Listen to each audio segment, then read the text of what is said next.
Right. Hey guys, I just quickly wanted to mention that you might notice some glitches during the my podcast with Bram. I'm not sure why that is. Maybe it's my connection, maybe it was his connection, but sometimes some of the answers kind of get cut off. It's briefly most of the time, so it shouldn't be a problem. All of the information that Bram was sharing with us is pretty clear, and he shares a lot of it. So again, thanks to Bram. But if you notice some glitches, again, it's normal. I don't know what happened, but that's just what we have to work with. All right.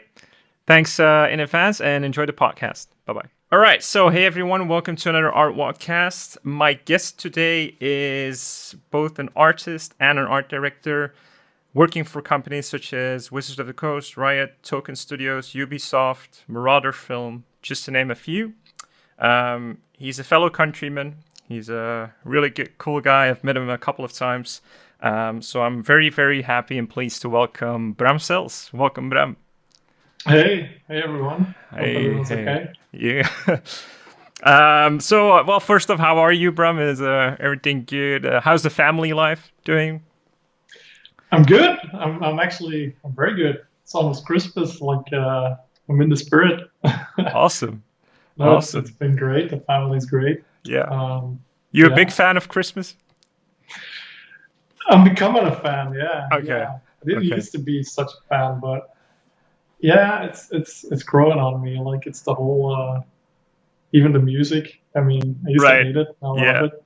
Yeah. Yeah. Awesome. Well, I have my birthday on Christmas, so it's always like a double feeling for me because Oh wow. it's cool that it's Christmas, but you can't really celebrate your birthday on Christmas.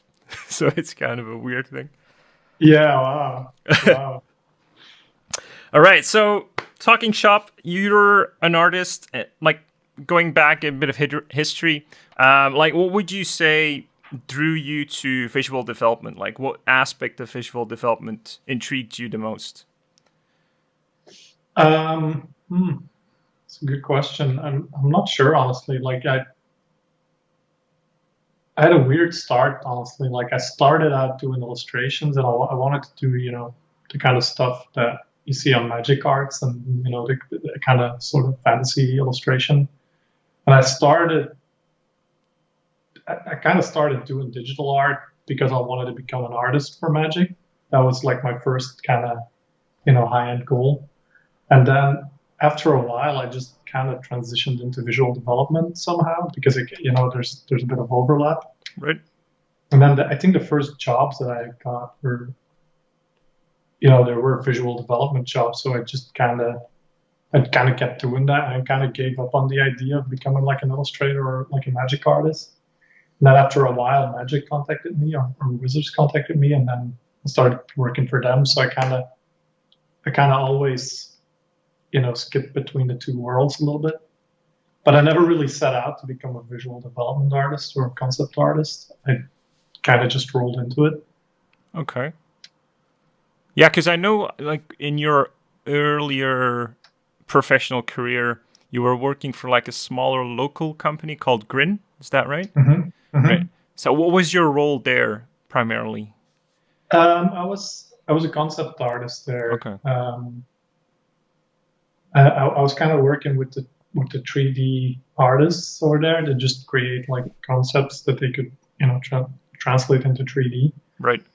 And they were working on this game called Wolf at the time, which was like an indie sort of platforming game. It was kind of a little bit inspired by American McGee's Alice and that kind of grim sort of fairy tale look. Right. Uh, but it was about Red Riding Hood, and then Oh, nice. yeah, they were looking for an artist. Well, they weren't really specifically looking for an artist, but I kind of just applied. It was like, look, this is my work. Here I am. Like, I, Right. I think I can help you guys. Right. And they offered me some sort of, I did a kind of small test for them, um, which they liked a lot. And then that kind of made me roll into it. Right. I only worked for them a couple of days a week, but it was a really fun time. Oh, but you were already freelancing then. You weren't like working in house. A little bit. No, I was never working in house before Grin, but I was doing like odd jobs here and there. Mostly, it was back in the day when it was still the platform was called CG Hub, I believe, and it was just it had like a little job board, Yeah, kind of yeah, like yeah. ArtStation has, and I was just scouting for jobs there and just looking for small, really just for jobs to get me to give me an excuse to become better at what I love doing. So it wasn't well paid. Like it wasn't enough to really call myself, a freelancer. I wasn't living off of it. Right.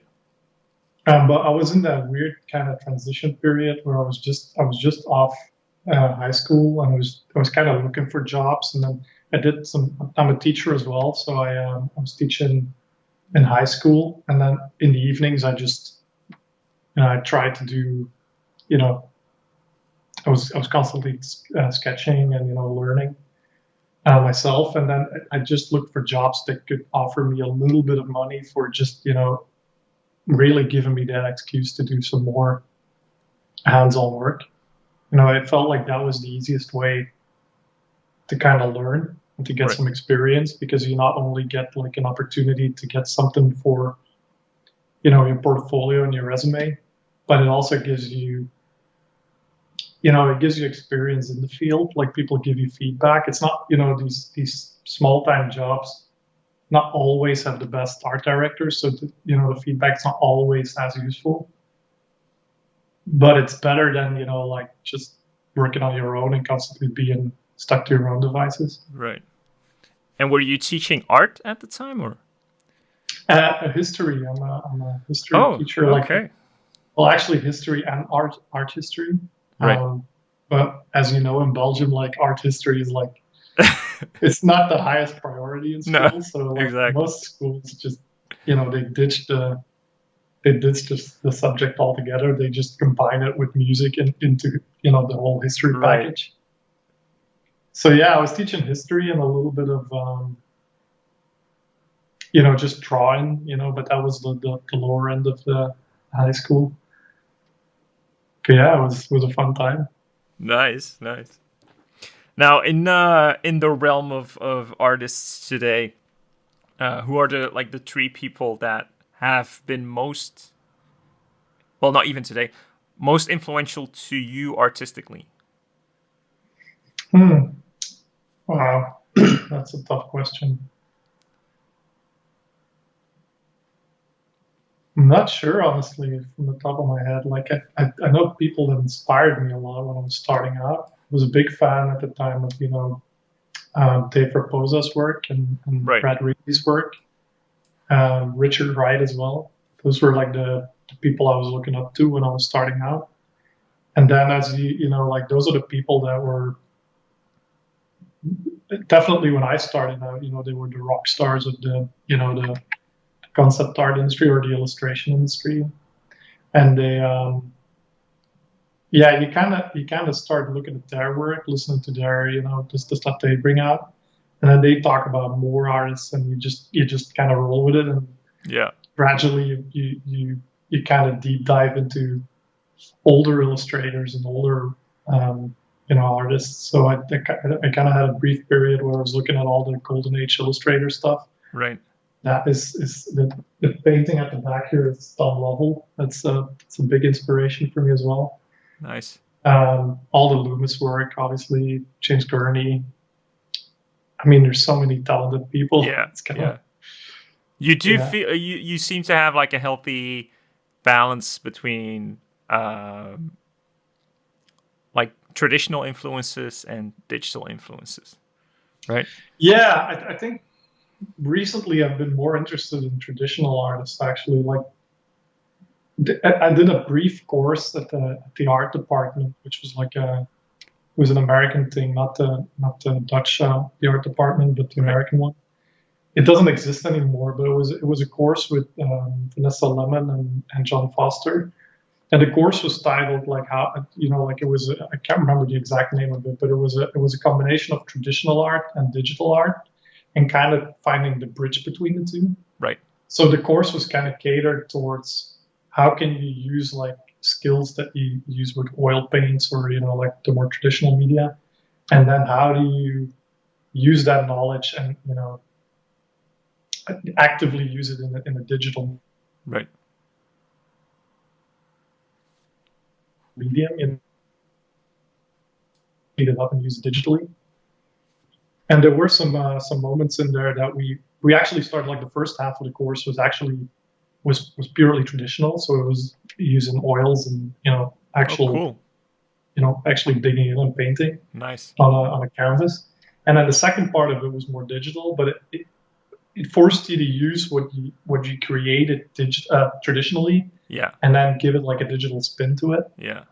And that was like a real eye opener for me. Like that just, I mean, there's no cheating when you work traditionally. Like, I don't want to say cheating because whatever you can use digitally, I wouldn't even consider it cheating. But there's shortcuts that you use digitally that are, I don't know, like they you can circumvent some deep knowledge if you work digitally by just Yeah. And everyone does it. It just speeds things up. It's okay to do that. But I think if you work traditionally, there's no ways around it. Yeah. If you have to draw a hand, you have to draw a hand, and it's just all that kind of stuff that people are scared of. You just have to do it when you're working traditionally. So it forced me to do the stuff I wasn't comfortable with, and yet you kind of have to buckle down and learn it. Yeah, no, I feel exactly the same way, and in the Art-Wod program, that's exactly what I kind of consult people to do, is do the assignments traditionally as much as you can until it kind of clicks, and then applying it digitally will be a no-brainer. But like you said, I wouldn't consider digital cheating, because it just has become like an exponentially faster way to create stuff, right? Because back in the day, they would even consider oil cheating, right? And if you go even further back, we had to through alchemy create our own paint, right? So there has been gradations of things to circumvent, like you say, in order to get the result. So digital is definitely up there. For sure. And you kind of know, like, if you're honest with yourself, which I think it's maybe the most important skill I think you need to have as an artist. Like, if you just look honestly at what you're doing when you're working, you know when you're cheating, or not when you're cheating, but you know when you're just taking the short way. When you're being complacent, actually, yeah. Yeah. So it's just like if you're really honest with yourself, when you're trying to hide someone's hand because you don't want to draw it, that kind of stuff. Like, you just know when you're doing it, and then it's kind of at that point in time you just need to realize, like, okay, I'm just that's just a disservice you're doing to yourself. That just means, like, spend some time learning to draw hands. Like, and honestly, like, it's never gonna go away. I think I still try to hide as many hands as I can. And stuff like that. So but even we say that on the advanced level of imaginative realism and illustration, but even on the fundamental level, I run into that problem a lot of the times, because with the classrooms that I do, live classrooms for students, I have to draw live the fundamental things like drapery or perspective, and even those things, when you can't cheat them, quote unquote, digitally, it gives this sense of anxiety when, oh damn, I really need to know my stuff, right? And you start realizing you don't really know everything you're supposed to know, right? It's like they say, you only start to really learn things when you teach them to other people, right? And it's a really it's an interesting phenomenon. Yeah, no, it's for sure, and I mean it's like I said, it's never going to go away, and there's only so many hours in a day, so it's completely understandable that there are going to be areas, and where there are going to be gaps in your knowledge, which is okay. I think it's just being honest to yourself about what your flaws are, I guess. And it only becomes more difficult nowadays, especially because I'm also in visual development and art direction. There's just so much to learn, it's not just about painting human anatomy. Like, it's just I can only spend so many hours a day learning new stuff. Like, and sometimes you just have to, move things. Like, I wish I had more time in a day to just only draw hands. Right. I'm pretty sure that if I've done that for a year, like I'd be capable of drawing a good hand. Right. But the reality is just that you don't have the time to do that. Like, it's just like you have to learn 3D, you have to learn, I don't know, composition, you have to learn color. There's just so much to learn.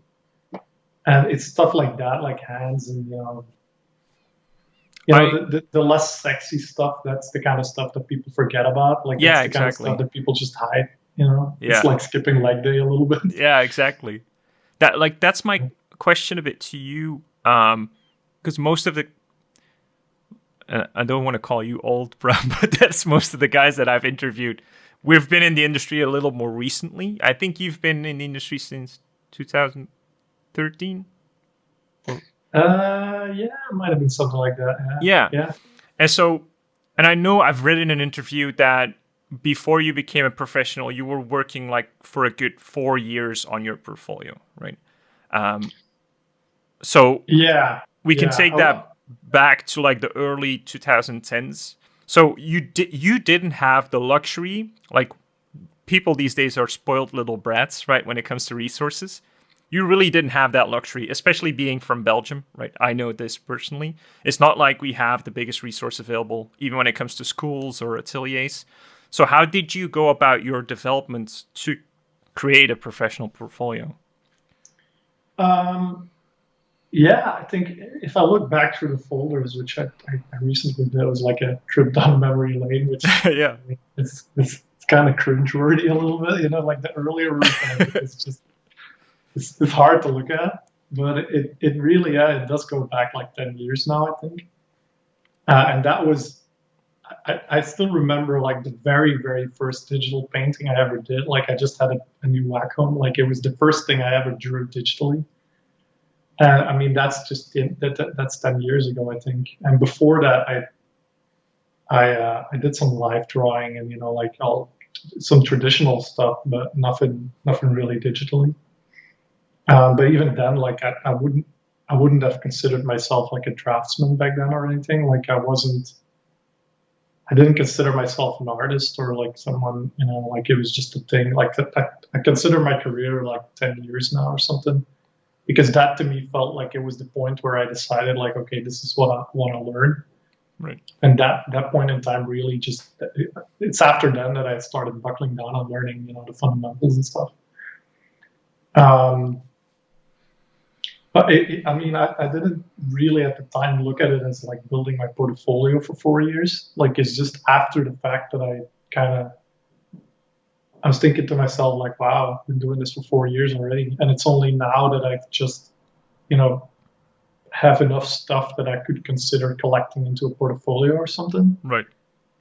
And I was trying to get as much knowledge about, the actual technical side of drawing and, the fundamentals of drawing. But a lot of information was also available about how you build a portfolio, the kind of the kind of stuff that it's not really about drawing itself, but it's about like how do you market yourself and I'm terrible at that, honestly. Like I've never been good at that. But what I did realize back then was that one of the things that I always remembered about it was that someone at some point said that if you have like 10 images in the portfolio, and they're all 10 out of 10, then your average is 10 out of 10. But if even one of them is like a 5 out of 10 or even a 0 out of 10, it just drops your average right. Yeah. immediately. And that is always the thing that I kind of remembered from that. Like they were saying, like it's not about having 20 pieces in your portfolio or 30 pieces. It's about having 10 out of 10 images. Right. Like it's about having a high average. And by understanding that, I started looking at my portfolio in a different way, where I was looking at it like, okay, let's just take that arbitrary number of 10 and just have 10 images in my portfolio, and then just look at it honestly and saying, like, this is the least strong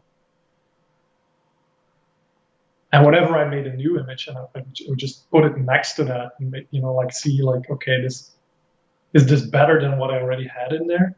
And if so, which is the least successful image that I could throw out and just Right. bring up my average, kind of. Right. And Makes just sense. doing that for, a couple of years, then, before you know it, you're just going to have like a good portfolio without having the stress of, it's just a very rational thing to do. It's not something complicated. Right. Yeah. No, that makes sense. Like, Yeah. on that topic, I want to get into like the theme of this podcast, because I feel, especially comparing you to my other guests, I feel like you're in a rare position of being both an artist and an art director at the level that you are specifically or especially. So I feel like, what would you say to anyone listening or seeing this podcast is like the major difference between the two roles? Like, could you explain like your typical week as an art director versus an artist? I think as an art director, like, first of all, I think the reason why I am an art director and I still am an art director is because I kind of feel like first of all, like, I had the option at some point, obviously, to try it out. Like, someone Right. asked me, like, hey, would you be okay with art directing this project? And I'm like, yeah, sure, let's give it a try. I mean, you never know what it's going to be like. Exactly. But I kind of knew in advance that it was the kind of job where you have to work with people in a team, and it sort of caters to my strengths, both as a teacher, but also as an artist. So it felt like it was like the happy medium between the two. And at some point, while there's been a point where I was teaching full time and I was just doing art in my spare time. But then that sort of, that turned out to be, like, it was a dud in my career. And I was kind of missing that as well a little bit. Like, I wasn't a teacher anymore after that. It left like a little bit of an empty space in my heart, sort of. Right. And then being an art director kind of caters to that. Like, it's just, in a weird way, it's kind of the same as being a teacher. It's just, you're just evaluating stuff and you're just talking to people and you're trying to keep people motivated and you're looking for, I don't know, like, rules, and you're trying to, I don't know, make sense out of some sort of abstract kind of idea or some, like, in terms of art direction, it's most often it's like creating style guides and just creating like some sort of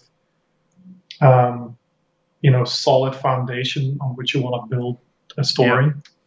So it felt to me like it was just a combination of the two jobs that I felt I was good at. And then I got the option, obviously, or I got the opportunity to try it and just to do it.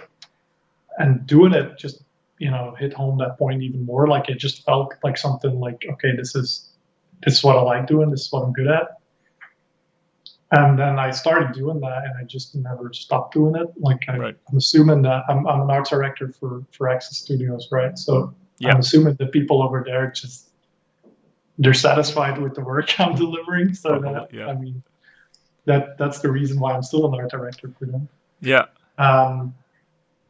Yeah, and I mean, we're working, like, when I started, which was 5 years ago, I think, for Access Studios, it was I think there were 3 or 4, maybe 5 art directors there, and I was then one of them.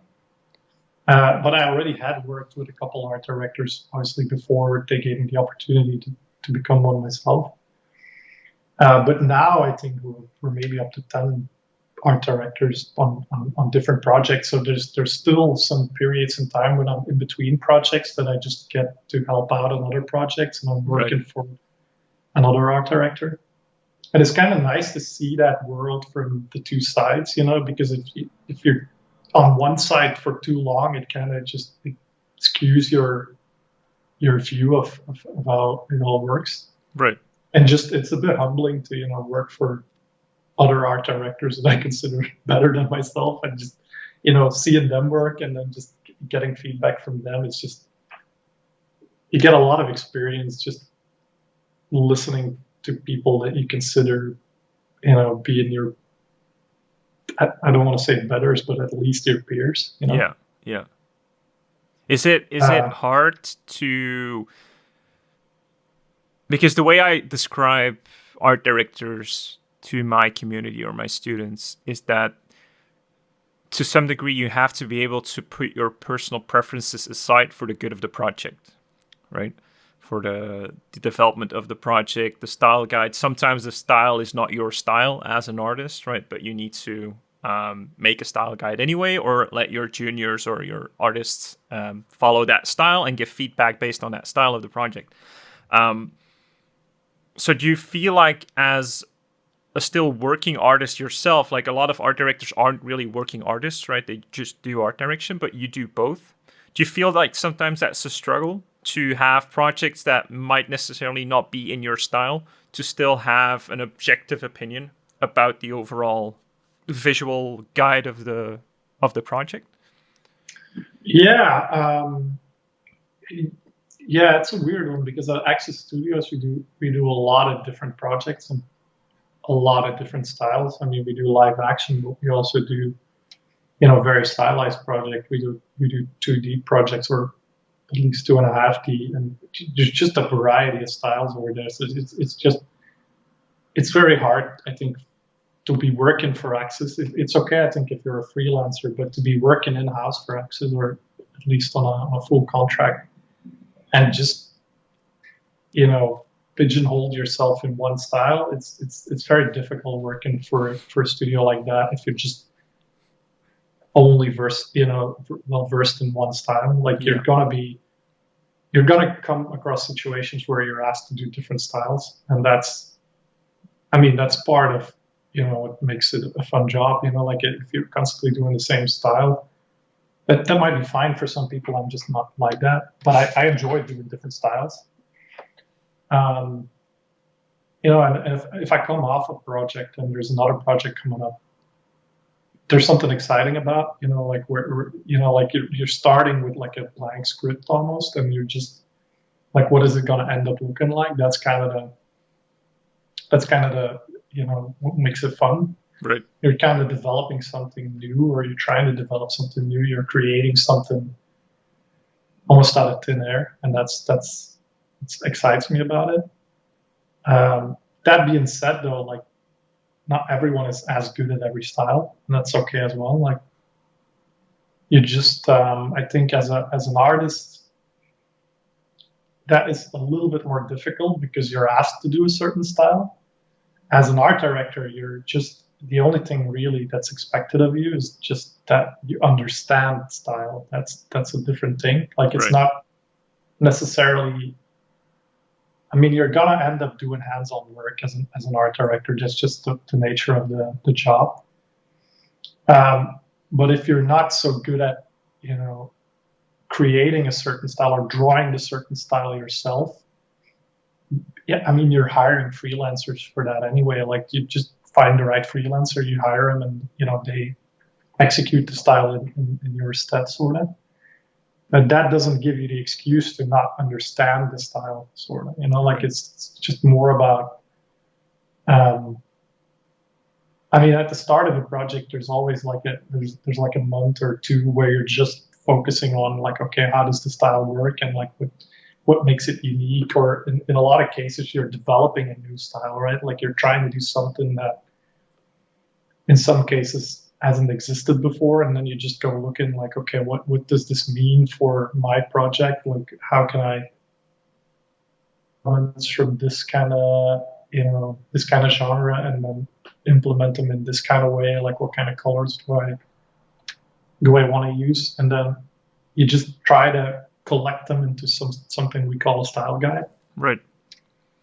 And just having the technical knowledge of how a style guide works, and just how you can, because a style guide is really nothing more than just like a brain dump, right? Where you force yourself to write what you're thinking so that other people understand what it is you're looking for. That's really all that it is.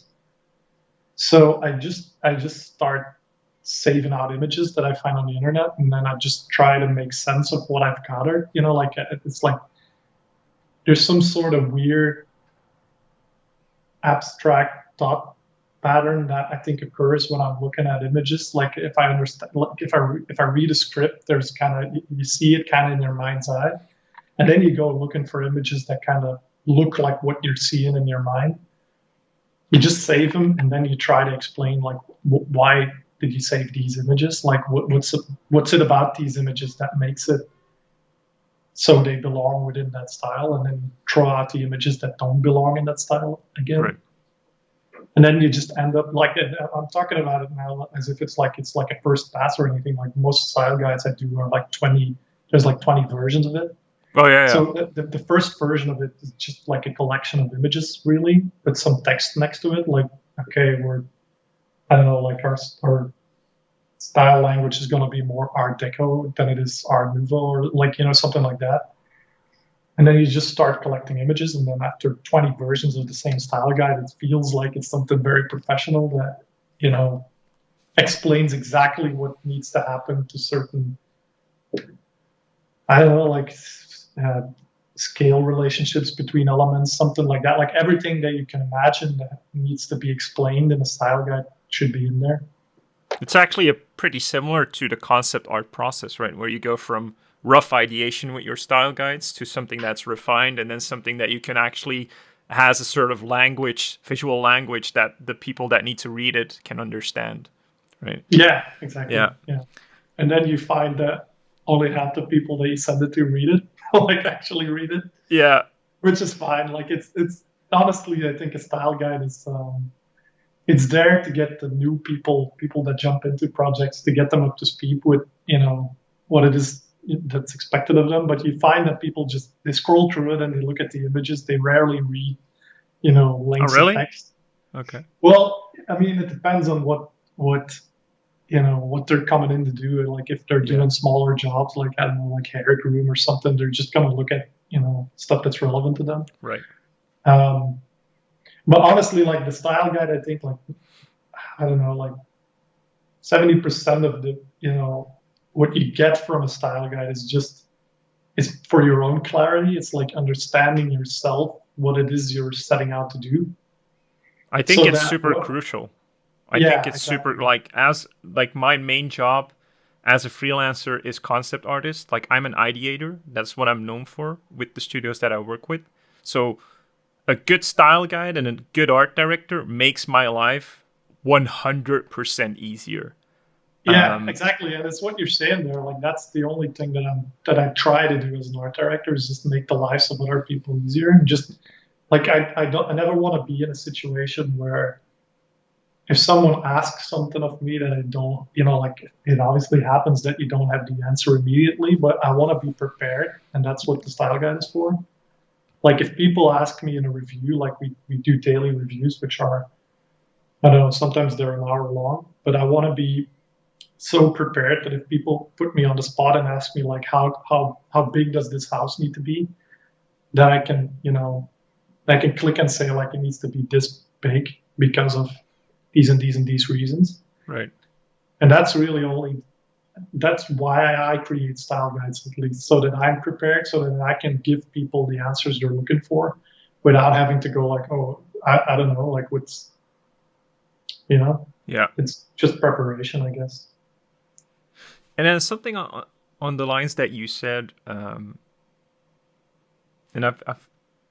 the reason it came to my mind is that I'm going to be working with Sony next year on a big project, and the art director said, like, why would we hire someone in-house to do a certain style while we can just hire the freelancer that does that style, right?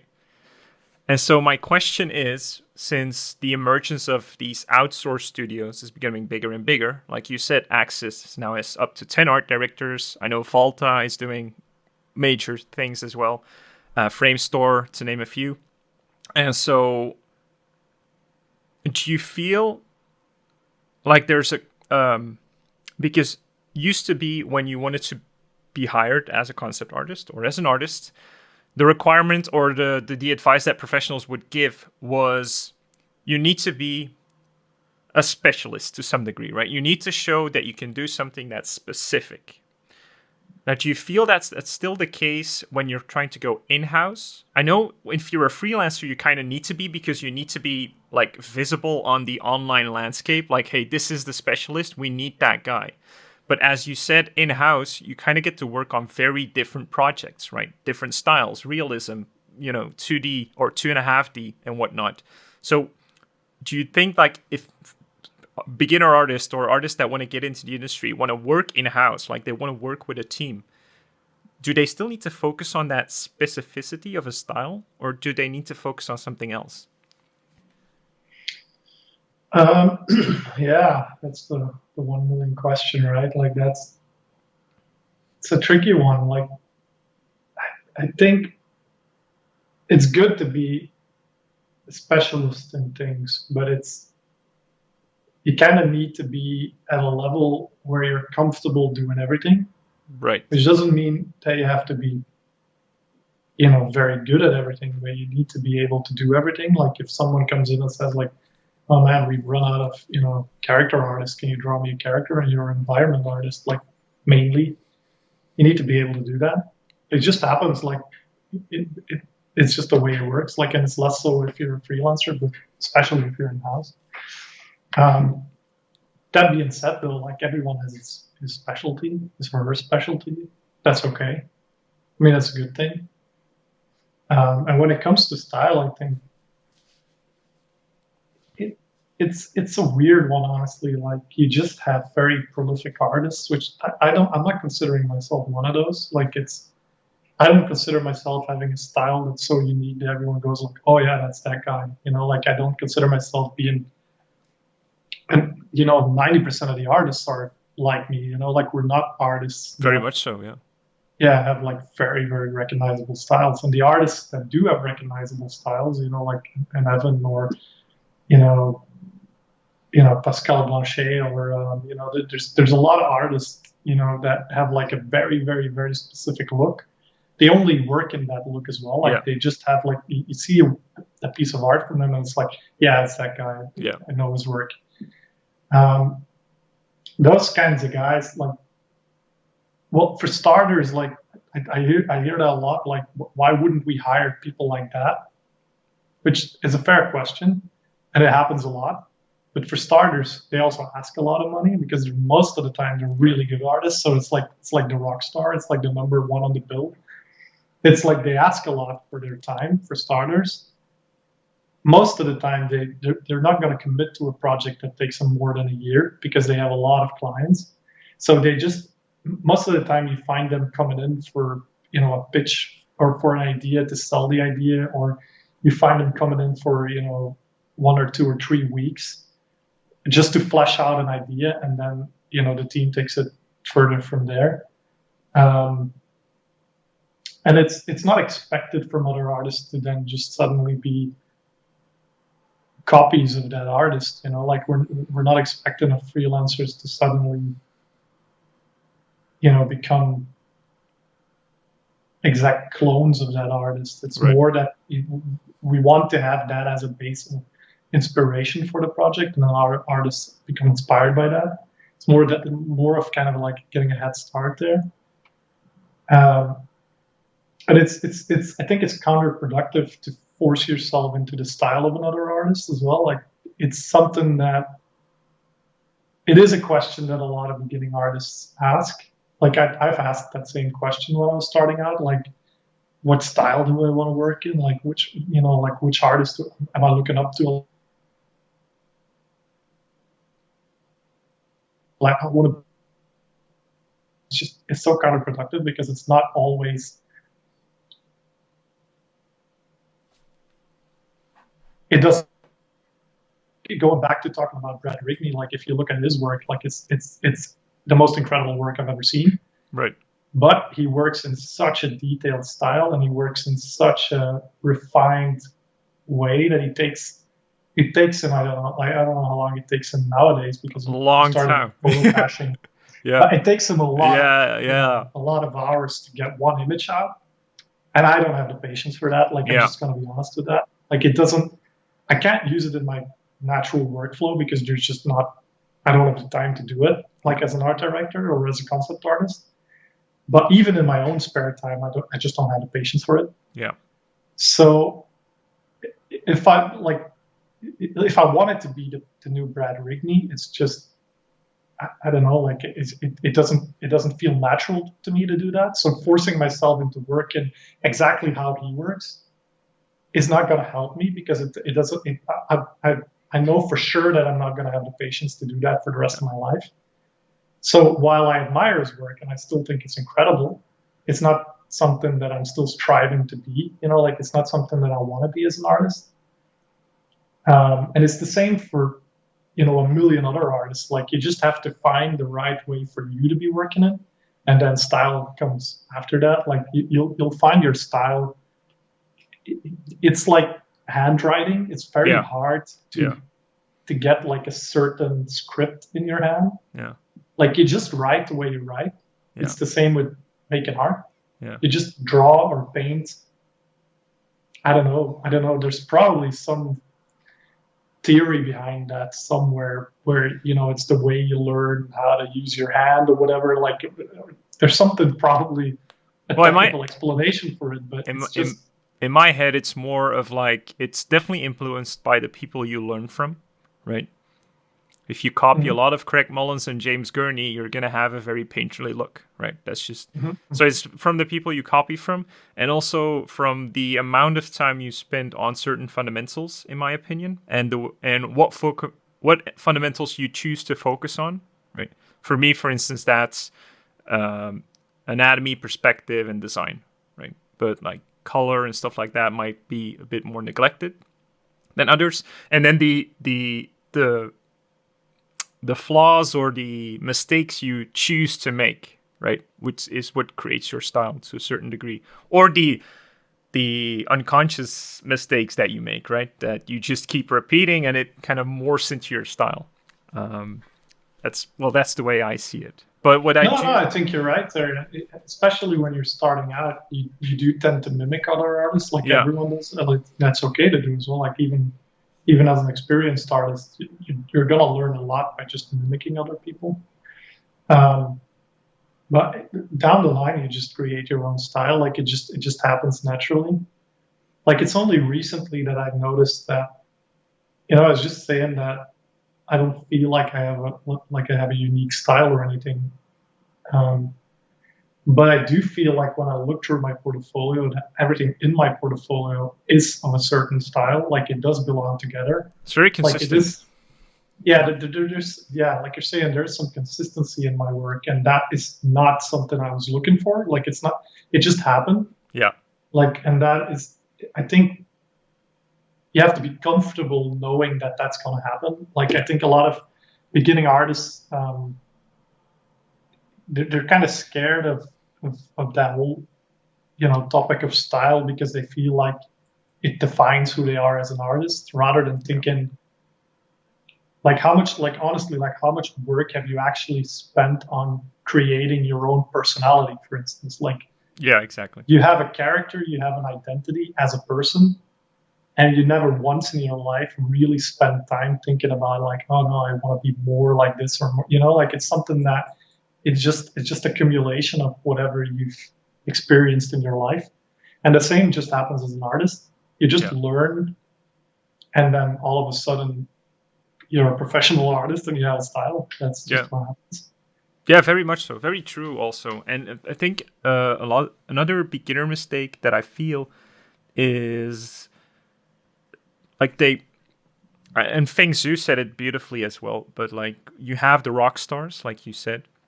They have their unique style. They usually have their unique style because they've been doing it for more than 10 years.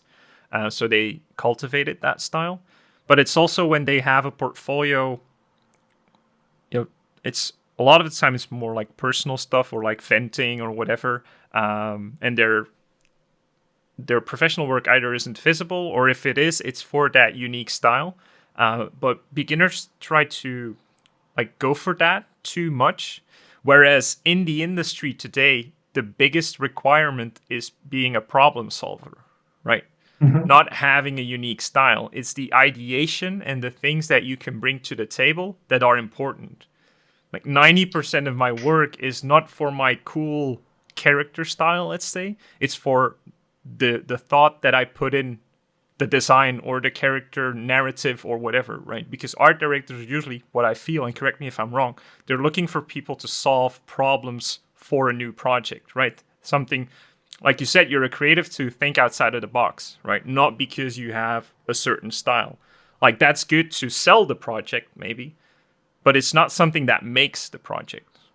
Yeah, no, that's very correct. I think, and that differs from illustration a lot, which is what I was talking about at the beginning. Like in illustration, your style is kind of the end product, like that's what people see. But in concept art, it's like you're saying, it's problem solving. Like that's just creating something that I think 90% of my job as an art director is just weeding out the stuff in whatever artists are doing. It's not only concept artists, it's like all the artists around the whole spectrum, like even animators, even the people who are cloth simulating or effects artists, whatever. Like an artist in general is just weeding out the stuff that doesn't fit within the style of the project.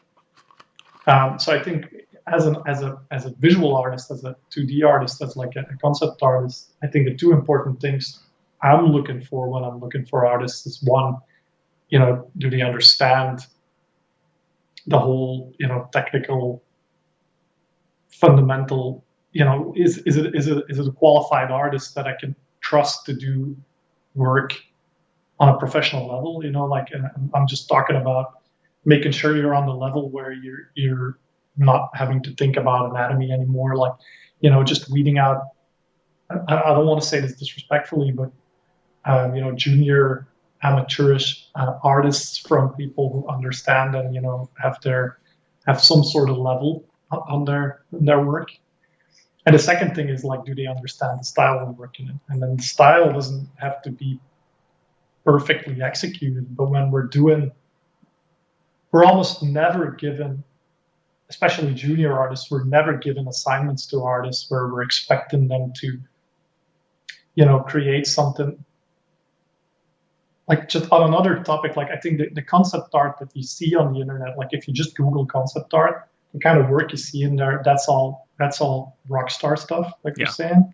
Yeah. And we're not expecting junior artists just to tackle like a very complex scene with 20 characters in it, all perfectly designed, and then just having like 20 vehicles and I don't know, like in the perfect, golden hour tones, and like that's just not what happens. What we are expecting of artists, like, is, let's say we're doing a keyframe, then what we're focusing on is a specific moment in a story or like a composition to tell a certain point in that story. And then that's the main focus of the assignment. Right. It's less important what colors they're using. Color might be important in a keyframe, but it's less important to do, like, does he have the right buckle on his belt? Right. Instance. Yeah. And when we're asking them to do character art, then that's important. Like, it's less important for us to then flesh out the environment. So we're trying to narrow down what we're expecting of artists in certain assignments. And I think when I'm looking for artists, the one thing that is important to me is, like, do they understand each of these things that is expected of them? And can they couple that to the style we're looking for? For instance, if I'm asking a character artist, like, let's design like a sailor or whatever, and we're working on something super photoreal, then obviously we're not expecting to see something that is cartoony. Like, I'm trying to simplify the conversation now, but like, it's just, they have to be able to work in something that feels photoreal. It doesn't have to be perfectly anatomically correct, unless he's like doing, I don't know, like the body proportions, then obviously that's something different. But if we're looking for the outfit for a character and it's a little bit wonky in anatomy, I won't care. Yeah. It's more about the design of the outfit, and does that fit with, the photoreal execution we're going for? And then the style of that, it could be photo bashed, it could be painted, it doesn't really matter. It's more about, like, does he have like a buckle on his belt that's twice the size that you would expect it to be? Well, if it's photoreal, then that's not going to be the case. If we're doing something for League of Legends, maybe it will be the case, Right. Yeah. And understanding that kind of sensibility, like I can't make the buckle 3 times the size it would normally be on a human. You know, understanding like, oh, in League of Legends universe, that would be the case. In this, I don't know, Helping Hand, Love, Death, and Robots, that episode we did, that it wouldn't be the case there, Yeah. you know? And that is something that I would expect from an artist to understand. Because if I have to give feedback on that, if it's for the buckle, fine, you know, like that's like one line of feedback. But it's something that you would expect an artist to understand and know upfront. So I'm making it sound very harsh, but it's just... No, it's really good advice. It's really good advice. We want to be given feedback. Like, how do I put this the best way possible? Like, let's say on each, we're doing a review, right? And we're reviewing, I don't know, 10 images. Each of these images gets like 5 minutes of screen time almost. I don't know, like I'm just throwing numbers here, but let's just say we have 5 minutes to review each of these images. The most we're going to do is like call out 10 different things, and they could be good things, they could be bad things, like things that need to change. But we're just calling out like, this is wrong with it, this is wrong with it, this is wrong with it, this is very good with it, like this, just that kind of stuff. Then you want to be on the level where it's the kind of feedback you're getting is the most, it helps the image the most. Right. So we don't want to be like, compare it to writing a text, right?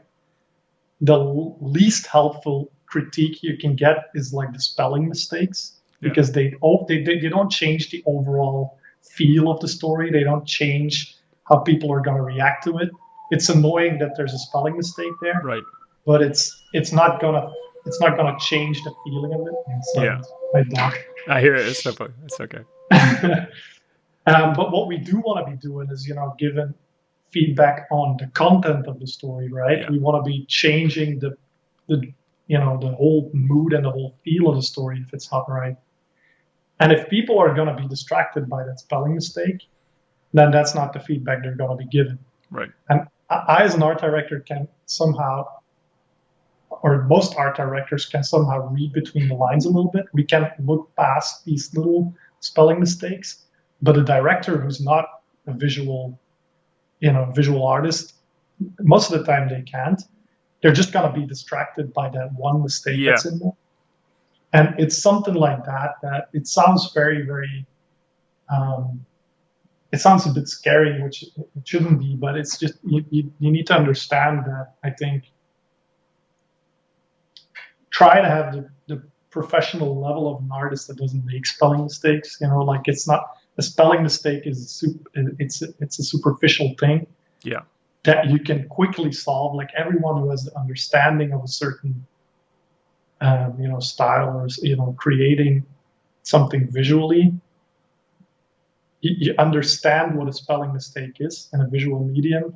You just have the professionality to take that out and just iron that out. I mean, I'm becoming nitpicky now. I'm just like, I don't want to go off on a tangent here, but I think that's a very important thing. It just shows that you're dedicated to your craft. Yeah. It's the main difference between the two. Yeah. So now, as an art director, speaking from an art director's perspective, have you seen a shift in the culture in the art industry, like from the incorporation of new technologies to the way studios work with artists? Have you seen like a big shift over the years?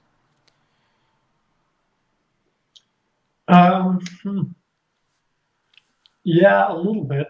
I think I was actively part of the whole transitioning to 3D movement, kind of, within concept art specifically. Like, I think when I started out, only a handful of artists were working with 3D. Like, I'm talking purely concept art, right, and visual development. There was only a handful of artists that kind of dabbled in it. Like, it was almost like it was black magic to them. Right. And most of the artists back then, from the Dave Raposa generation, it was all just hardcore painting.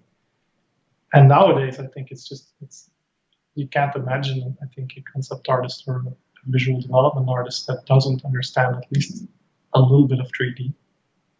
You have to walk me through that a little bit, also for our the listeners and the students, because I'm involved most of the time in what they call the sandbox blue sky like process of the project, right? It's actually establishing the style of the project. It's not even like pre-production, it's pre-production, right? It's like really the sketchy stuff, the rough stuff. It's where ideas happen. Like, is 3D also incorporated in that phase, or is it more, are you talking about concept art in the sense of, all right, things need to be prepared for the production pipeline? Less so. Like, it's less important. It's never like for an artist, or 2D artist, I should say, like a concept artist, it's not gonna make or break your career if you know or don't know 3D, but it's definitely gonna give you, it's gonna give you, how do you say, like, it's gonna give you a head start, or it's gonna give you like a little bit, it's gonna give you an edge when you're working. At the start, it's less important. Like, honestly, it's just, like you're saying, it's just fleshing out ideas, and the faster you can do that, the better. That's just really all people care about. Like, so if you can do that faster in 3D, then that's a +2, probably. Yeah, exactly. Yeah. A lot of artists I work with, they just do a mix of it. Like, they block something out in 3D, and then they draw over it in Photoshop. Like, it just depends a little bit on what you want to do. Like, it's a lot more, 3D just feels a lot more rigid when you start doing character stuff, because it's just, I don't know, like, the fastest I think I work with is just if I pose like a little mannequin and I don't know, like DAS or Clip Studio, and then just draw over that, just because I don't want to, I don't know, I don't have the patience to block out anatomy when I'm doing that kind of stuff. It's just, it's just a little bit faster for me, but it's not a big difference. But when I'm working on environments, and particularly in the industry where I'm working in, it's going to be a little bit less important, I think, if you're working in games. But I work mostly in film, and just understanding that everything in film is at some point going to be looked at through a camera lens, and then understanding that all the people you're working with are from the film industry, quote unquote. Like, it's just, these people tend to think in lenses. They don't, and it's just, I can't even count the amount of feedback that I've gotten where a director would say, "Oh, can we make this lens wider, or can we move the camera down, or can we do like a touch tilt or whatever?" Yeah. So I just came to realize, like, if I just block it out in 3D and send them, like, even like in rough 3D pass with some lines on top, scribbled on top, like, this is gonna be here, this is gonna be here, they can already give me that feedback. Like, and it just saves me so much time if I have to do that in Photoshop. It's just a time saver doing that in 3D. Massively. But you can do it in Photoshop. Like, I mean, I work with artists constantly that don't use 3D at all. I just realized that it's just faster. And then, particularly because I'm an art director, I usually follow a project from, that first ideation until the very end. I just know that at some point someone is going to have to take whatever I've drawn and then put that in 3D. And if I can pass them a scene that's got the same camera angle, and I'm sure it doesn't have like all the detail in it, but it has the camera set up, it has the camera angle, it maybe has the lighting in it, it has some elements, it saves them a lot of time trying to figure out exactly, how things are fitting together. Right. Like, what happens a lot if you don't use 3D is that you just draw. People don't, especially in visual, like in concept art, people don't really take the time to, very specifically learn lenses. That for sure, but very specifically map out your perspective grid, for instance. Oh, right, yeah. So like 90% of the time, you end up with a drawing that can be recreated in 3D because it just doesn't fit together. Yeah, or it's wrongfully created. Yeah, like that's what I see a lot with students, and that's why I created classrooms on lenses, is because understanding lenses, even in the game industry these days, because of cinematics, because of the reality or the realism that's being pushed with games, composition is a major factor. And then knowing lenses is so important because you see a lot of the times that students will use like a wide angle lens for a shot that wouldn't really benefit from a wide angle lens, right? Or they'll use like a 100mm lens where you would need a wide angle lens, or where a director would choose to use a wide angle lens for the sake of storytelling. And that's something that could really, that people could really benefit from that knowledge. And it's only going to get more of that. Yeah. Down the line, I already notice an evolution in studios that a lot of studios nowadays don't even storyboard anymore. Like they immediately do their storyboarding in 3D. Oh, wow.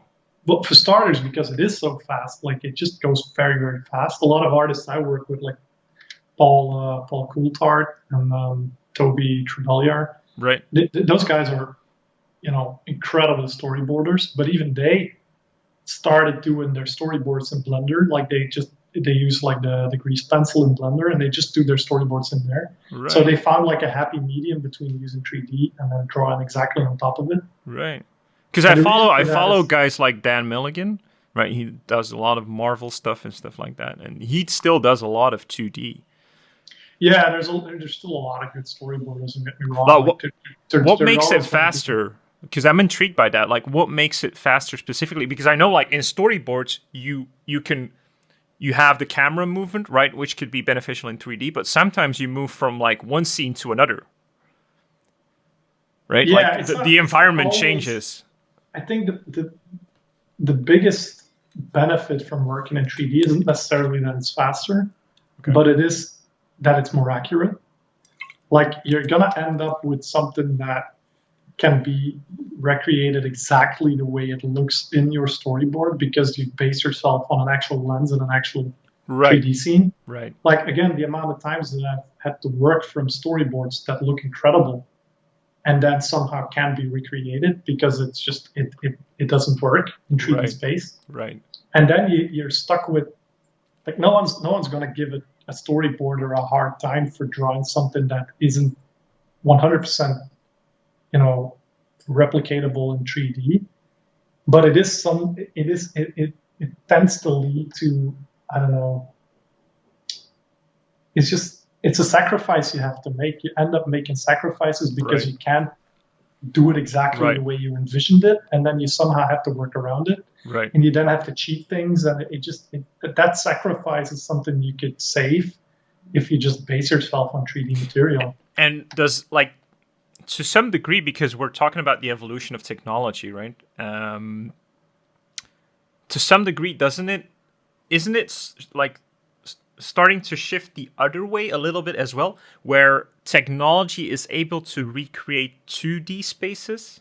Like, for instance, say the Spider-Verse, or things like Albert Mielgo, the things that he makes. Like, it's that really nice blend between, like, 3D, but also with the loose edges of 2D, in that painterly style. So do you feel like that there's a shift in that direction as well? Yeah, there's a lot more, like, people are craving for stuff that feels 2D. So whatever that can feel 2D, it's going to be. But there's a reason why even stuff like Spider-Verse is 3D, and that's because it's so in a pipeline, in a production pipeline, it's just a lot faster to create. Like if you have to hand draw all that stuff, from the start, it's just the amount of work is just too much. Right. But like I was saying, someone like Toby Trebelliar, who like if you look for him on YouTube, he has like a breakdown of one of the scenes, and it looks like a 2D animation, like from start to finish. He just set it up in a way in Blender where he does paint 2D, but it's on cards, like, and he places his cards in Blender in a way that it takes up a physical space. That's awesome. And that just like it helps people so much understanding that. Like it helps people in layout because they have a physical layout they can work with. It helps the director because he can step out away from the camera and look at, like, oh wait, this space is too small. Like this isn't how I imagined it. Stuff like that is something you can't figure out from a storyboard. So like you just add a lot more information to something that, I don't know. Plus, like, just the amount of work that you can save. Like a while ago, like I can't remember what his name was, the director from I I can't even remember the movie, but he did like the Atom stuff in Unity. Okay. Yeah. He did like that incredible movie with the the aliens that look like insects. What was it? It was in Africa, I think. Can't remember it exactly. Yeah, it's a great movie. I can't think of it right now. But he did like an episode of something in Unity Okay. where like all the people he treated Unity as like an actual 3D film set. Wow. And everyone was working together in the same scene. So he had people moving cameras in the scene, and he had lighting set up in the same scene, and the lighting was moving like you would on a physical film set. And then he had actors running around in it, and he just did everything in that one scene. And it was a collaborative effort where, it wasn't like one guy on one computer. It was like multiple people working on their own computers from home, working in that same 3D space. And just seeing that is just, it saves so much time because whatever someone changes to the scene immediately applies to everyone else that's working in the scene. Yeah. And it just blew my mind. Like I saw an exposition of that, and it was just, we were following on one screen the film was playing, and on the other screen we were just seeing what was happening in the scene. Right. And in real time, you could just follow the movement of everything. It blew my mind. And then just seeing that and just realizing what that does for a pipeline, like just take a simple example of working with a storyboard, right? Like in a storyboard, someone imagines a camera, then he draws the camera, he draws what's in the camera, and he just moves the camera along a certain path, or he just does something with the camera or whatever. Then down the line, someone else needs to take that information. Someone in layout probably needs to reverse engineer what kind of camera that would be. Right. Needs to reverse engineer the lens settings. He needs to reverse engineer everything, and then he needs to animate that camera on a certain path so that it does exactly what it does in the storyboard. So now we essentially have two people doing the exact same work, just on a different medium. Right. Like if you can save that amount of time by just having one person just do it, that saves 50% of the work, right? Yeah. And that's what's happening more and more. You just see people using, the job overlap just makes it easier for people down the production, because someone, before you already gives you like a head start. He goes like, okay, here's a 3D scene. There's a puppet in there from Das or whatever, like a shitty kind of figure. But then the person down the line already knows, like, okay, this character is gonna be so big. I don't know, whatever, I think that's like good advice for the people listening that want to work in like the industry that Bram is working currently. Show in your portfolio that you can help the production save time. I think that's one of the key words, right? If you can show that you're an efficient worker, that's probably going to get you a job.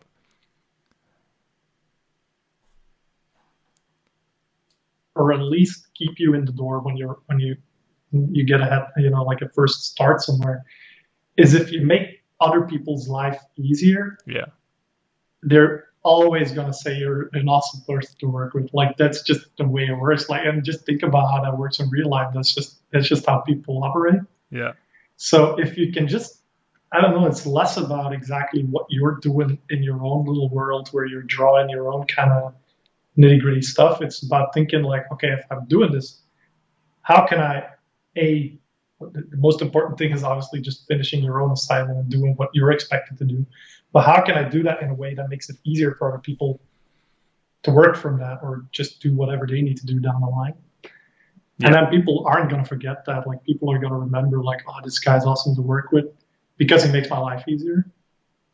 And I know from a fact, because I often have to suggest artists to be working with. I have a handful of artists in the back of my mind that I've already worked with before that I know are reliable. And I know like, if I'm going to be on another project, I'm going to ask for them first. Like I'm always going to say like, I want to be working with those people because I remember from past experiences that they just made my life so much easier. Yeah. And it's I mean, like, it sounds like it's a ridiculous thing. Like other artists can deliver incredible work, But in all honesty, like I'm willing to sacrifice a little bit of quality if it means that it just saves people Oh, headaches. definitely, You know, definitely. like that is just a, you know. That's what I tell people all the time. It's that, especially in this day and age, with the number of just projects that are being made, both in the game industry, the animation industry, the film industry, that time has always been money, right? It's a quote for a reason. And so if you're the artist, and I count myself in these artists, like from the get-go when I became a professional and I heard people like you talk, people like Anthony Jones talk, and other guys like Jamma,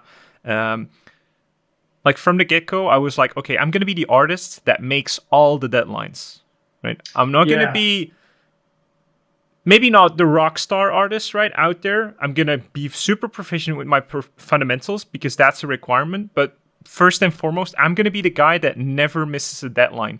And I think I can thank my career, and especially my resume now and my client list, because of that attitude. And not because maybe I'm the best artist out there, but just because every time an art director, okay, Antonio's on the project, then we are at least going to see some things within the deadline.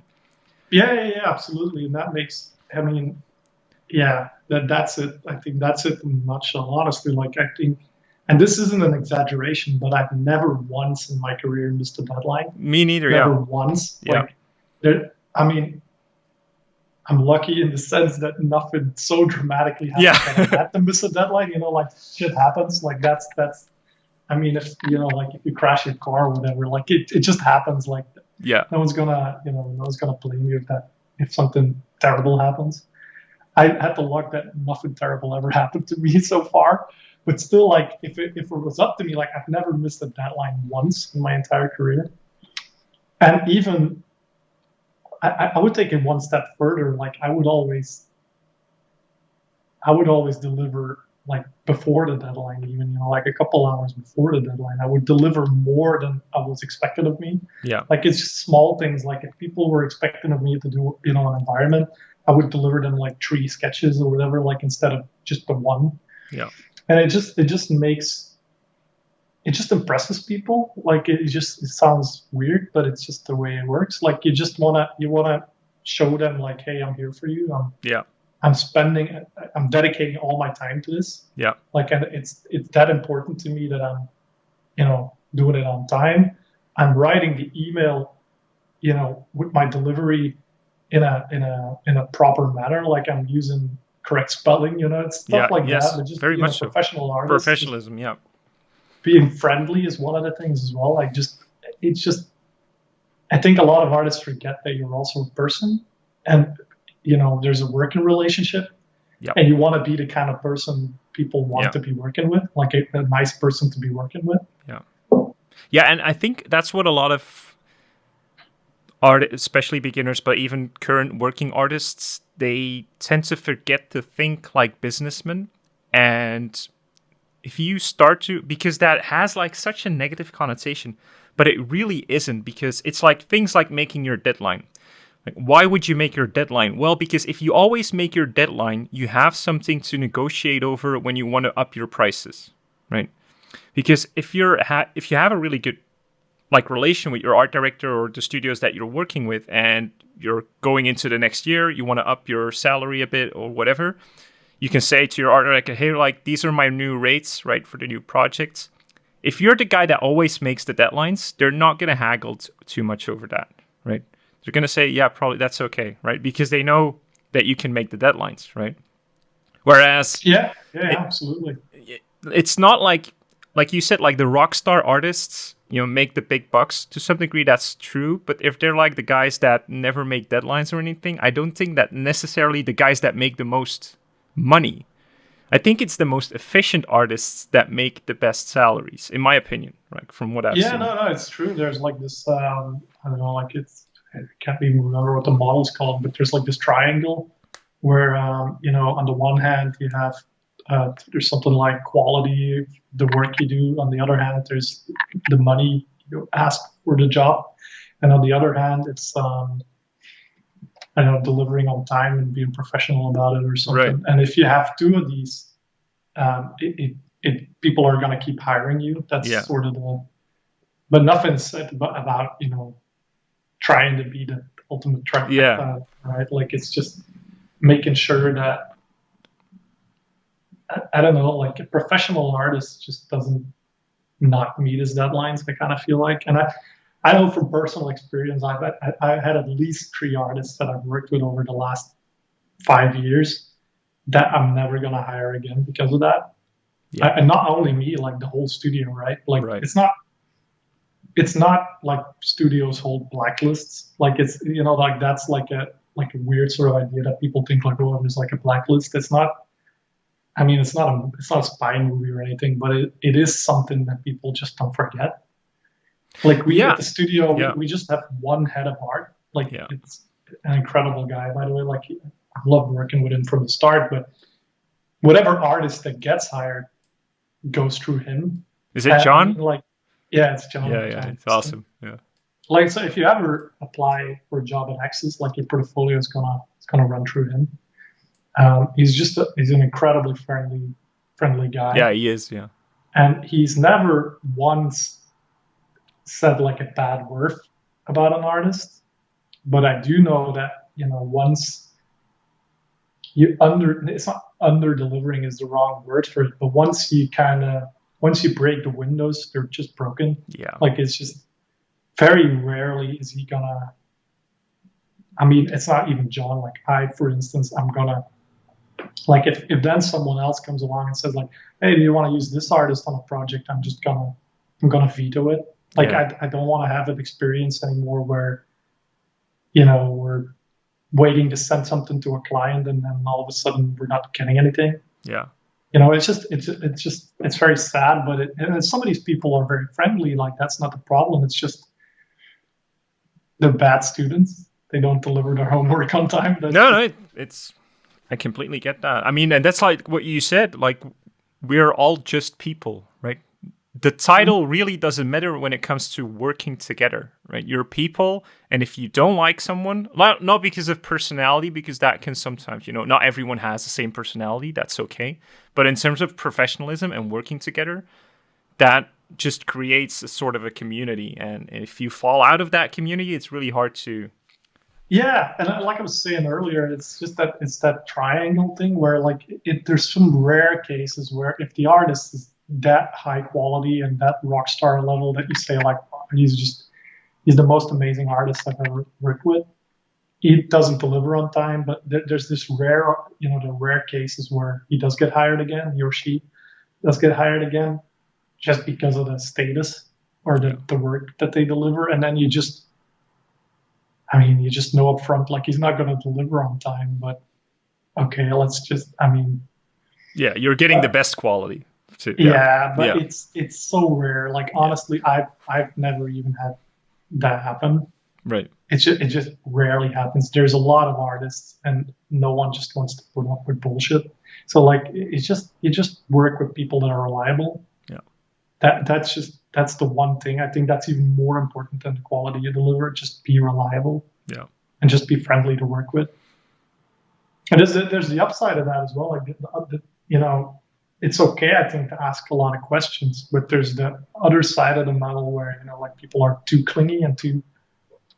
Yeah, I rarely have that happen, and I have a lot of patience for that, but I heard from, other art directors that sometimes happens as well. Right. Like, give people, like, I know that art directors are very busy people. I don't want to be saying that because I'm an art director, but I do know, like, it's not... I try to respond to every email immediately, just because otherwise it's again one of those things that I try to deliver on time. I try to meet deadlines. I don't try to get work piling up on me. So I do try to, answer every email immediately. But you get so many emails. So sometimes it takes a while before you can get around to answering an email. Yeah. And then if you already have 2 new emails from that same person asking like, hey, where's my response? Like, why are you answering? Like, that's just, that's another surefire way to get that's true. The door, All right. I'm not going to hog too much of your time, Bram, because we've gone well over an hour and I could probably talk to you all day.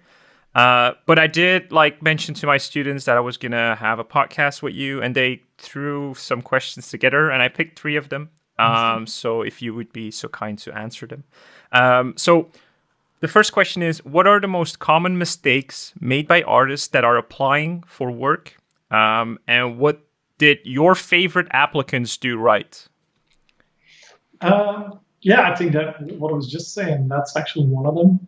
Like it doesn't happen a lot. Like don't be afraid to ask questions or to send emails, but you have to find the right balance between being over demanding and and it's the same with writing your email. Just try to make sure that you tick all the professional boxes. Like be just a professional person in your conversation, and your like in the way you write, in the way you present yourself. Like if you have like most whenever we're hiring someone new, we're always going to have a Skype call with them. So just making sure that you have clothes on, for instance, like that kind of stuff. Just make sure. Did that happen before that they didn't? No, okay. That would have been an anecdote. No, but you just have to, you have to be professional about it. Just present yourself the best way you can. That's kind of the thing. What else can I give us? I don't know, just like in terms of like the portfolio itself, is there like a commonality that you see in the most successful portfolios? Yeah, there's a couple of things actually. Like I think one of the bigger mistakes beginning artists make, and I was talking about that earlier as well, with your average being 10, and then but I think one of the bigger mistakes people make is that they want to get everything in the portfolio just to tick the box. Like they figure like, oh, I'm a good character artist, but I don't have an environment in my portfolio, and then they put in a bad environment, right, and that just drags down the average. Right. Like then just keep it to characters. Like don't be scared away because of the fact that you don't have that other stuff in there. That being said, though, like if you do have good environment stuff, but you mainly want to be doing characters, put the environment stuff in there just to show that at least you're well versed in that. Yeah. It's just try to objectively look at your portfolio, and it's becoming more difficult with ArtStation. Like ArtStation kind of feels like it holds the middle a little bit between social media and a professional portfolio. Yeah. But I think I often just look at ArtStation and not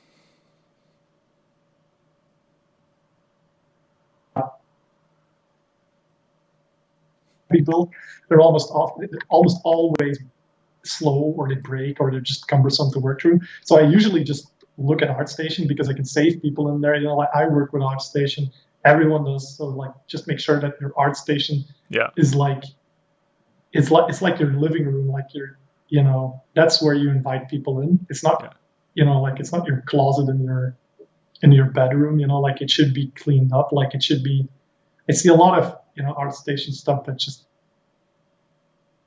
that's the portfolio that people are going to be looking at. So make sure that it looks as professional as your website. Maybe it is your website. In my case, like I just have ArtStation Pro, and I just have that professional website next to it. But yeah, it's just a place where people are going to be looking at your work. So make sure that whatever's in there is just, it looks nice. And you just have like a landing page. Make sure that your contact info is in there. Just be a professional artist on ArtStation. That's just really it. Including your blog post, by the way, listeners, because surprisingly, a lot of art directors that contact me recently, they said like, yeah, follow your stuff on ArtStation, all your blog posts and stuff like. I was like, wow, blog posts as well? Okay. So be careful with your blog posts. Don't put random shit in there as well. Make it look professional. Yeah, and the same with how you respond to other people, actually. Like, it's just, if you comment on other people's work, like, you don't have to always, say like make the most professional statements, but just don't be, it's not your Facebook, like just be, and even like honestly, like on Facebook, social media and ArtStation and stuff like that, it just all overlaps. Like people are going to be looking at your Facebook as well. I made the habit of a while ago just I got like two versions of my Facebook, where one is like locked off to the public and to only my, a certain category of friends can see that. And all the rest, like the broader public and then artists that I'm adding to Facebook, they get categorized as artists. And they only see a certain part of my Facebook, the part that I want people to see, like, and that's just, it's very curated. Like, it sounds shitty, but I'm not gonna put any drunk photos, Yeah, exactly. Yeah. on the homepage of my Facebook. Yeah. Just stuff like that. Just make sure that, as artists, it's a fun part of the job. I'm terrible at it, like I said, but it's a fun part of the job as well. That it gets like there is some sort of pop star status to it. Yeah. Not everyone is the highest caliber rock star, but there is a level of, like reverence that people give artists. And so make sure that your online personality is just at least professional. Yeah. Like, I'm not the kind of guy that wants his online, identity to be. I don't know. I don't want to come across as fake either. Like, that's the opposite of it. That's not. I don't know. That's just not who I am. But the least you can do is make sure you're professional. Exactly. Yeah, I have the exact same opinion. Like, my Facebook is, like, before I was an artist, of course, there's still older stuff on there. But when I became an artist, it's almost exclusively my art or art related. And my Instagram is like even just my company name. It's not even my name. It's just Cutting Sketch Designs and all the stuff that I do art related. Yeah, it makes sense. And I even think, like, you could take it a step further, like stuff you post on Reddit. Like, it's just everything is traceable now. Yeah, like, exactly. Just don't be a dick on the internet. Like, yeah. That one post that you made on whoever's Reddit, that just, that one troll post, it's going to come up, and it's just, just don't be a dick on the internet, I guess. Yeah, and it's even going to be easier to come up, right? Like, you used to, or employers used to search for it specifically on the specific resources, but now because of that intertwinement of the internet, that post might pop up immediately when they search you or Google you. So yeah, and you're gonna be there faster than you wish you'd be there. Like, there's stuff that, again, in the couple of years that I've been around in the scene, I've seen so many witch hunts, sometimes for the right reasons, like the whole #MeToo movement. That was just, I've seen so many artists just go under because of that, and for the right reasons. Like, honestly, don't get me wrong, but it happens. Like, people, it surfaces, and then just you're gonna get called out for it. Yeah. And then other artists get called out for ripping off other artists. Like, that happens constantly as well. Just don't do that. Like, know your etiquette. I think that's more important even than in your technical understanding. It's just know what to do and what not to do on the internet. Yeah. And in real life, just don't be a dick. Yeah, exactly. But you should treat your social media like you have a booth at an art event, right? Yeah. You wouldn't be screaming out troll sentences or whatever. You would just showcase whatever you have that you want to showcase to be hired. And you should treat your entire social network like that. Yeah, exactly. Yeah. All right, moving on to the second question. How necessary do you find it to learn 3D as an illustrator? And what do you think it will be like in... The question says the next decade, but that's a little bit too far in the future, I think. Like, in the next 3 to 5 years. I think it's important. Like, it's not the end all be all of things. Like, you can get away without learning it. But I would counter that argument by saying, like, why not learn it? Like, I don't know, it's here to stay. Like, that's for sure. Like, and it's only going to get more and more, ingrained in whatever it is we do. Like, it is. Like, it's evolving. Like, the whole visual medium is evolving. Like, it's going to keep evolving, obviously, and that's a good thing. But you want to be at the forefront, I think, of what the visual medium is doing. Right. It's like we're pushing boundaries. Like, Mielgo's pushing boundaries. Like, I'm not saying I'm pushing boundaries, but I do try to. I try to do something new on projects. I try to use media to my benefit. Try to do something unique with my own work. It could be small. It could be, but I do try to keep up with it. And I mean, you can get away with just working like Rembrandt and just doing that for the rest of your life. That's fine. But I don't know, like there's something interesting about being, hip with it and Yeah. just being at the forefront of it and just Yeah. developing new ideas. And it's daunting. I think that's the main reason why people don't like now. Blender's free, right? Like it's completely free, and the stuff you can do in that is just incredible. Right. So I'm far from being good at Blender. Like I'm really a hack at everything when it comes to 3D, but I do understand the basics of it, and it has helped me so much. Like even if you think about, saving time on drawing out perspective, for instance, Yeah. all the time that you can save by not having to draw out perspective and on a grid is stuff. That's time you can spend on learning something else, right? Yeah. So I think it's an investment learning 3D a little bit because it's going to make your job easier if you're going to go in concept art, and it's going to make your life easier if you're doing whatever you want to be doing as a 2D artist.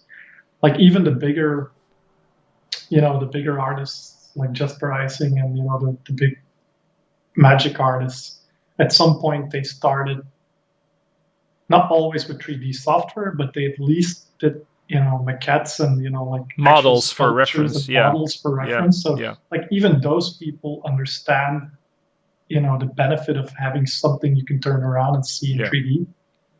So the software is there and it's free to use, so why not use it? And to elaborate on that, do you think VR is pushing in that same direction as well, or AR? Yeah. I haven't tried it myself, honestly, but I see people create stuff in there, like in, what is it, Oculus Medium, and it's the Adobe one called. But it's not very present in the professional realm yet, like from what you've seen. It's not there. Let's say it like that. Like every studio I know has it, and it's there to use. I think the problem is it still feels a little bit clunky to use. Like it's just a little bit. It's in its early days still, I think. But that being said, I also think it's here to stay. Like it's not going to go away.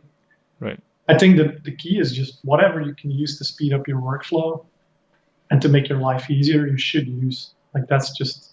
And if it's photographs, then use photographs. If it's VR, then it's VR. Whatever you can do to speed up your workflow. All right.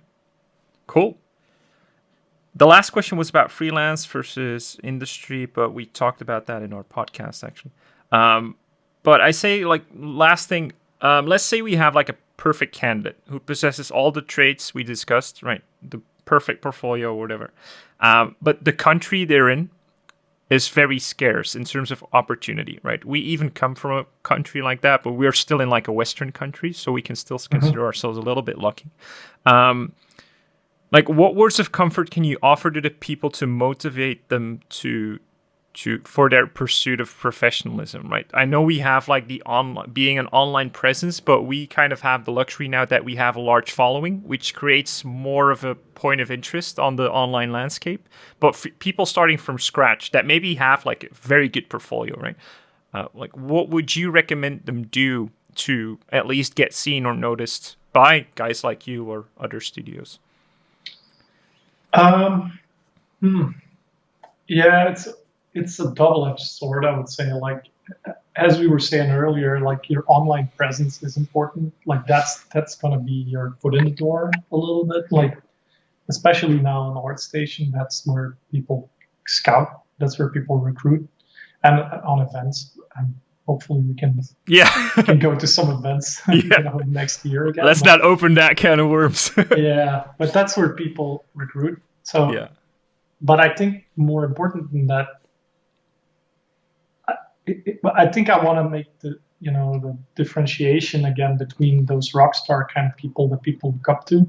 Those are the kind of people that everyone knows and everyone sees on ArtStation and everyone wants to hire, and they get hired all the time, and it's great. I mean, I love me a good rock star, and just seeing them work is just, there's something magical about it.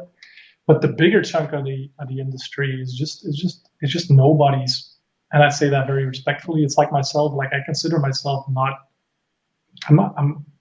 not a famous person by any stretch of the imagination. Just a lucky part of the machine, let's call it.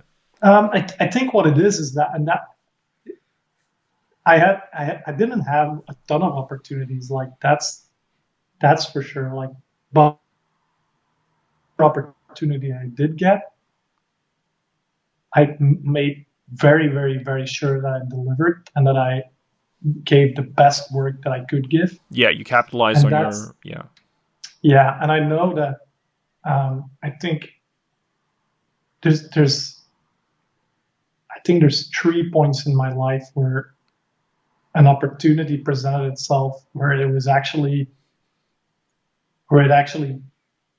changed my career. Like I worked at some point with the Neuland, which I could have followed and moved to LA and then just made a career there. I decided not to do that, which was what ended that. And then I started working for Axis, which is where I'm still working. And then I started working for Wizards of the Coast, where I'm also still working. Yeah. So that's only three. It's not three lucky shots, I even want to call it. It's just three opportunities that were presented that I think I just made the best use of my time working for those people, and those people started recommending me to other people. Yeah. Like at Axis, for instance, I got an opportunity to work on a pitch for them when I started out, and I did a good job. And then people recommended me to another team, and then to another team, and then eventually I became an art director. And the same went for Wizards. Like I started working on, I think it was Unstable, like a beeline for Magic. I just delivered on time. I was friendly in my emails. I didn't, I just was professional in it. Right. And then I got moved to the A line, and it's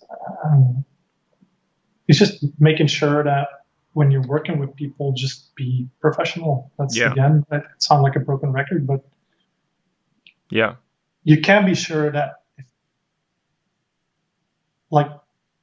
you should be comfortable in the idea that. Well, let's start with just becoming proficient enough as an artist that you get the fundamentals out of the way. Like that's the first step. Like you don't want to be worried about fundamentals when you're working on a professional level. Like that's just you want to master the guitar before you want to give a performance. Yeah, yeah. And that's the first step. But then after that, like when you don't have to worry about fundamentals anymore, like it's okay to have gaps in your fundamentals. We talked about that. But once you have the fundamentals out of the way a little bit, just, start looking for opportunities, talk to people, send them emails, be friendly. You can ask for advice on Facebook. Like I'm going to open the lines here and just say, like, send me an email, hook me up on Facebook. I always try to answer emails. There's a lot of people that I met at conventions or on Facebook, and I just always reply to them. Oh yeah, I can vouch for that. When I was like literally a beginner and I talked to you for the first time on industry workshops, you were very open to the discussion, and it's not like you treated me like a beginner. Well, you might have seen me like a beginner, but you just treated me like an artist that was there to become a professional. And I think that you do the same with everyone. I think the weird thing about it is, like, I think what I definitely, when I was a beginner, you differentiate beginners and, professionals or experts. But once you're in that bracket that people consider professionals and experts, I don't consider myself an expert. Yeah. Same here. Yeah. It never goes away. Like, and in the same way, like, I don't look at, I talked a lot about beginners because I used to consider, I know what I went through as a quote unquote beginner, but I don't look at other people's work and say, well, look at that beginner. Yeah, right. I look at other people's work and I see where they can improve. Yeah. And that's the thing, that's what I was saying, like, get the fundamentals out of the way so that's not a thing that people notice from the work you do. Like, you don't want to present something with a character in there that's anatomically incorrect, because that's gonna, people are gonna notice that. But then once you get through that, like, when your work is at a certain level, I think most of the time the reasons you won't get hired is not because you're not good enough. It's mostly because the project just doesn't align. Like, there's so many good artists out there, and there's so much work as well. Like, there's not, like, our industry honestly doesn't have we're not feeling any economic downfall just No. yet. Like there's so An much upside, actually. yeah, it's Yeah. crazy. Like there's Yeah. too much work anyway. Yeah. So it's not that there's a lack of work. It's just that you have to find the right people for certain projects, and that just doesn't always align. Yeah, what But I it's also like it's gonna happen. That's the one thing you Yeah. have to know for sure. Like you're Yeah. gonna get an opportunity somewhere somehow, exactly. and then making sure that opportunity you seize it, and you don't have to panic about it either. But just make sure that you're professional, do the work. People are gonna be blown away by the work you do and how friendly you are, and they're gonna hire you again. And then, Well, it's that famous saying, right? Luck is actually just opportunity that meets preparation, or preparation meets opportunity, right? That's that exactly sounds right. that's exactly what it is. And that's also, like you said, like you're not gonna get, or the reason that you're not gonna get on a project is because it doesn't align with your style or anything. But what I've seen from other students as well, and that's something that not to blow my own horn or whatever, but that I've caught on early, is like your portfolio should show, even if you're not, that you're a professional, right? So the work that you make should be like it comes from a project or something. Whereas a lot of the beginning artists or junior artists that were even at the time better than me when I was a junior, they still show in their portfolio that they're a student. Like studies of this or like stupid things, materials that don't need to be in there, because that informs people that you are still learning, and that shouldn't be the case. Well, it should be like if an art director wants you on a project, they should be confident that they don't need to teach you the fundamentals. And if your portfolio still says like, hey, I'm a student, I'm still doing this, that's not a good thing, right? No, I mean, have a sketchbook handy. Like if an art director wants to see that stuff, it's cool to have a sketchbook or even online. But yeah, it shouldn't be a main part of your portfolio for sure. Yeah. And I think I want to circle back a little bit to what we were saying earlier about style, where don't force yourself into a style that you're not comfortable with for starters. But I think the reason why certain projects don't align with artists and it doesn't fit within their style. I want to make the distinction that we have a couple artists, for instance, that are on a retainer or working in-house at the studio. And these artists have their own styles as well, and they get put on projects that aren't their styles because they work in-house and they're on a full contract. So that's, I think, the distinction I want to make from earlier. You need to be able to, apply yourself to different styles.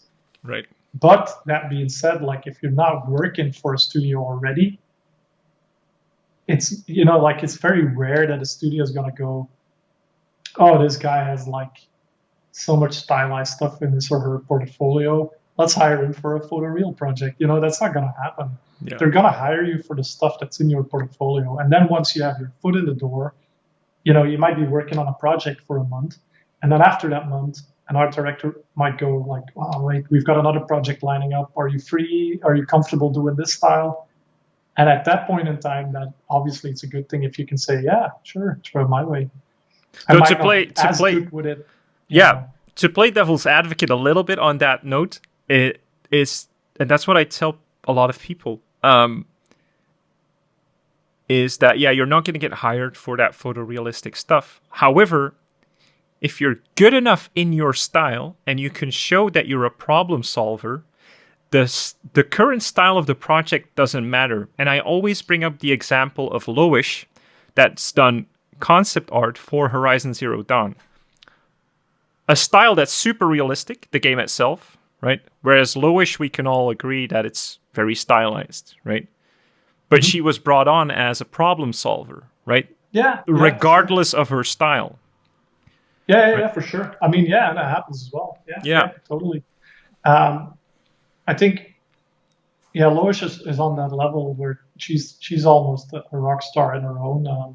Well, she is a rock star. I would say like her work's incredible as well. And I think she is from Holland, right? So I'm sure she somehow knows people at Guerrilla Games. Yeah, Guerrilla Games. I mean, which again, I don't want to say that's a bad thing. That's fine. But we all know and understand her as a professional artist that is capable of that.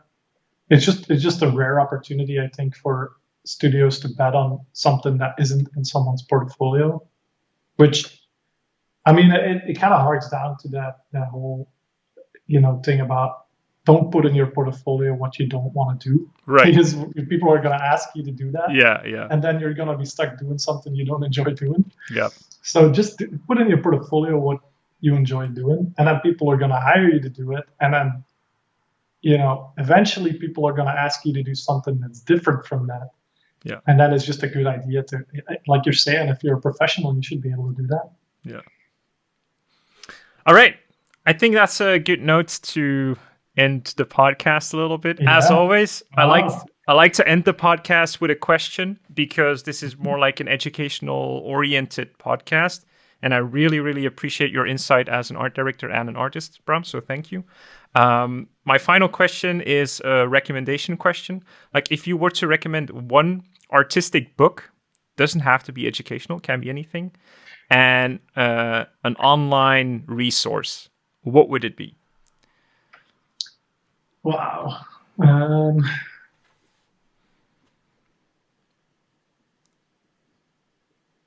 Wow, that's difficult. I don't know, like for books, I don't know, like this might be cliche to mention, but I always mention Gurney's books. Okay. I can't even remember Of course. the names of them. But Color and Light, probably, and Color and Light, Imaginative Realism. Yeah. Yeah, those are the two. Yeah. Like those, once I read those, that was just, that I loved reading them, and it's so informative. Like that is, I think that's the one. It's a good for pick. those two. It's a good pick. And an online resource, I'm a big follower of Muddy Colors and everything Right. they do. Right. So the Muddy Colors blog. Yeah. The yes for whatever's Esching blogs are always like invaluable. I agree. Yeah. All right. Great resources. Thank you very much. Well, you're welcome. on that note, I'm gonna thank you again, and gonna leave it at that. So I wish you the best of luck in all your future projects, and Yeah, hope to you talk. too, and thanks for having me. It was great. It was great. Thank you very much.